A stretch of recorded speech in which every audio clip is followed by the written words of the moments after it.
Kembali lagi di channel Bavana Boy, channelnya para digital creator. Gimana kabar kalian semua? Semoga semuanya baik-baik saja ya.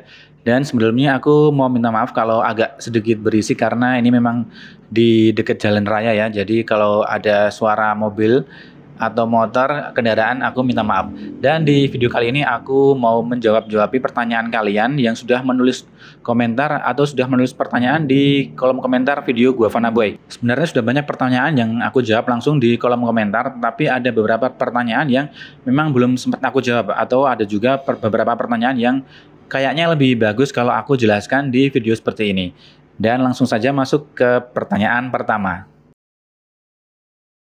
Oke, pertanyaan pertama datang dari akun @a8r361.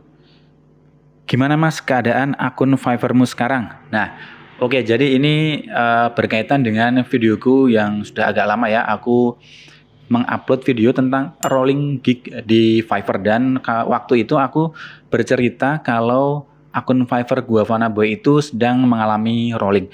Dan untuk saat ini ya, di tahun 2023 ini sepertinya Fiverr sudah merubah algoritmanya. Jadi kalau sekarang ini akunku sedang baik-baik saja, artinya sedang tidak di rolling. Tetapi memang rollingnya ini sekarang terjadi secara periodik. Artinya kalau misalnya teman-teman akunnya 1 bulan tidak di rolling, maka mungkin 2 minggu setelahnya akan di rolling selama 2 minggu atau seminggu, kemudian di unrolling lagi, dikembalikan lagi selama 2 atau 1 bulan, kemudian akan di rolling lagi, dan seterusnya seperti itu. Artinya periodik ya, sistematik, karena ini mungkin adalah algoritma baru dari Fiverr. Tapi meskipun saat ini posisi akun sedang tidak di rolling, traffic dan juga ordernya memang tidak sebanyak dari tahun lalu, tahun 2022. Mungkin ini karena strategi Fiverr juga dengan algoritmanya, atau juga mungkin berkaitan dengan niche yang aku geluti atau aku masuki di Fiverr. Nah, sekarang masuk ke pertanyaan kedua. Pertanyaan kedua dari akun @yanovari8709. Kalau foto web buat keywordnya apa bang? Nah, ini berkaitan dengan videoku sebelumnya tentang bagaimana caranya untuk membuat keywords di Shutterstock ya. Saat itu aku menggunakan mRank, kemudian juga langsung bisa mengcopy teks dan juga keywordsnya dari produk atau aset yang kita analisa atau kita riset. Nah, untuk foto sendiri sepertinya menurutku itu juga berlaku ya. Artinya cara yang aku jelaskan di video itu juga bisa digunakan untuk foto ataupun bahkan juga untuk video footage. Kemudian langsung masuk ke pertanyaan ketiga. Pertanyaan ketiga dari akun @playsans. Mas, update lagi dong earning Creative Market sama Creative Fabrica buat motivasi lagi. Oke teman-teman, jadi sebenarnya aku emang agak males ya untuk buka-bukaan earning. Waktu itu aku sempat membuka earning di Creative Fabrica karena aku ingin menunjukkan pada teman-teman semua tentang potensi yang ada di situs Creative Fabrica, karena situs ini waktu itu tidak atau belum semenarik atau se-booming situs lain seperti Creative Market.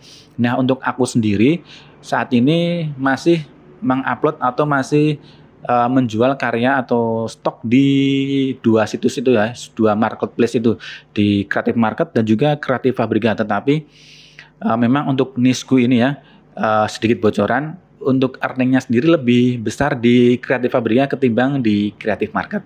Dan sedikit motivasi buat teman-teman semua, kalau kalian bisa mendapatkan earning secara rutin setiap bulannya dari marketplace seperti Creative Market dan juga Creative Fabrica, karena saat ini pun aku juga sudah mendapatkan income secara rutin dari situs-situs marketplace tersebut dengan mengunggah atau memproduksi desain-desain secara rutin dan juga dengan kualitas yang terbaik.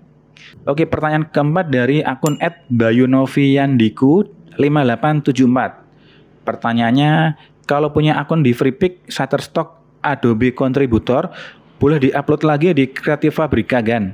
Oke, jadi kalau misalnya teman-teman sudah mengupload karya kalian, aset kalian di situs Microstock ya, seperti FreePik, Shutterstock, dan yang lainnya.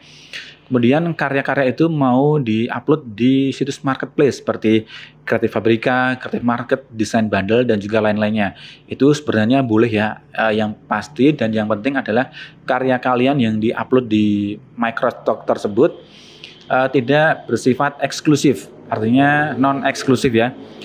Kalian bisa merepurpose-nya, artinya kalau kalian jualan di Microstock kan biasanya satuan ya, satu aset satu biji. Kalian bisa merepurpose-nya, bisa menggabungkannya menjadi satu bundle dan membuat produk baru yang bisa diupload di marketplace seperti Creative Fabrica ataupun Creative Market, karena memang di marketplace itu kebanyakan adalah aset desain bundle. Nah, di pertanyaan yang kelima ya, sebenarnya ini ada dua akun yang mempertanyakan hal yang hampir mirip.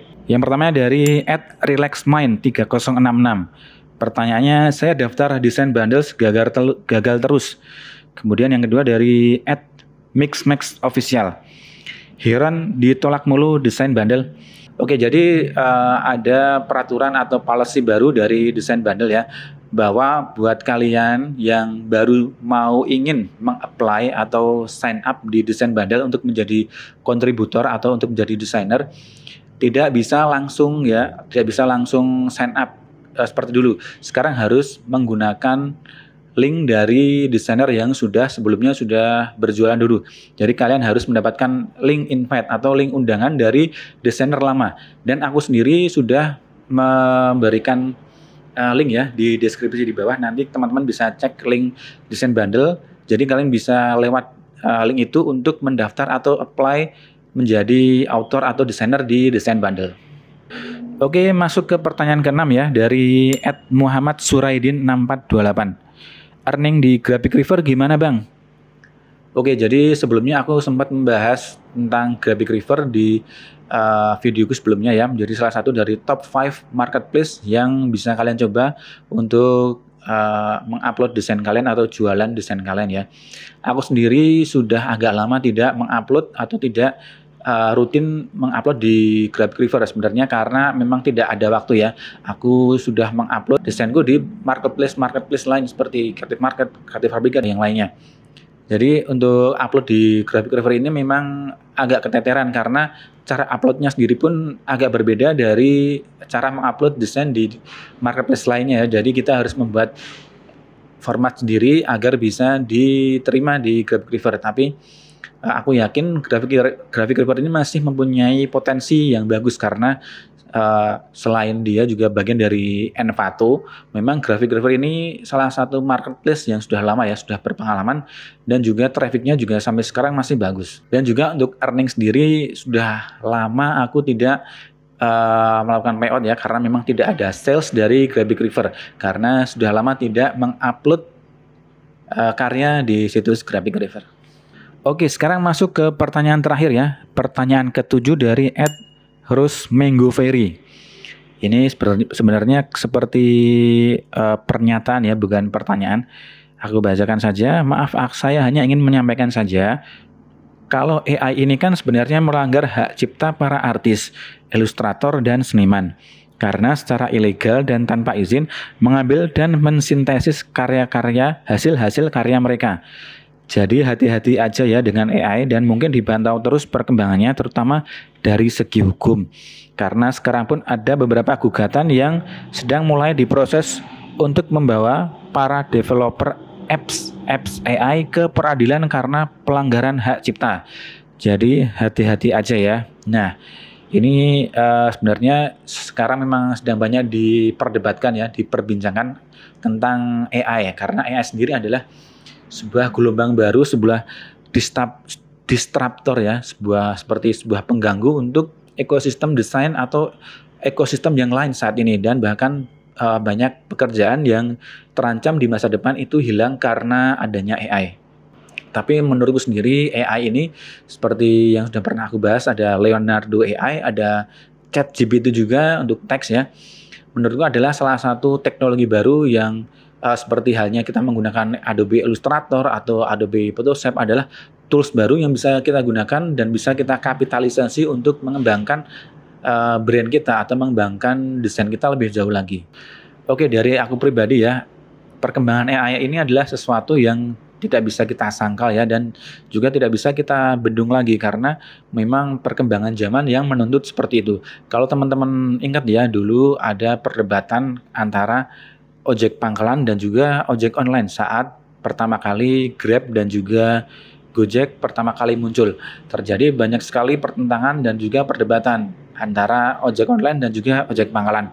Tapi kalau teman-teman lihat, sekarang semua orang menggunakan aplikasi online ya, ojek online, baik itu Grab maupun Gojek dan juga yang lainnya, karena memang kebutuhan di masyarakat itu ada, kebutuhan di masyarakat itu real.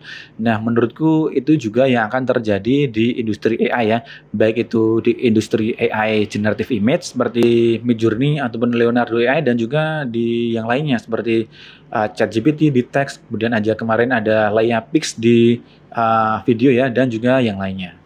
Nah, buat kalian yang masih ingin memperdebatkan atau masih ragu akan AI ini, monggo silakan. Tapi buat kalian yang sudah ingin memanfaatkan teknologi baru ini ya, karena sekarang situs seperti Freepik, Adobe Stock, Factizi, situs-situs ini juga sudah memperbolehkan bagi desainer atau kontributor mereka untuk mengupload karya-karya dari AI. Mungkin kedepannya aku juga akan membuat video baru tentang bagaimana caranya untuk lebih bisa memanfaatkan teknologi AI untuk kita bisa berjualan di marketplace.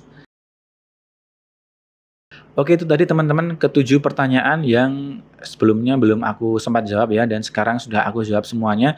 Semoga bisa mewakili pertanyaan yang ada di benak teman-teman semua. Dan kalau misalnya ada yang masih belum bisa aku jawab, bisa drop di kolom komentar ya. Atau kalau misalnya kalian masih banyak pertanyaan, bisa tulis di kolom komentar.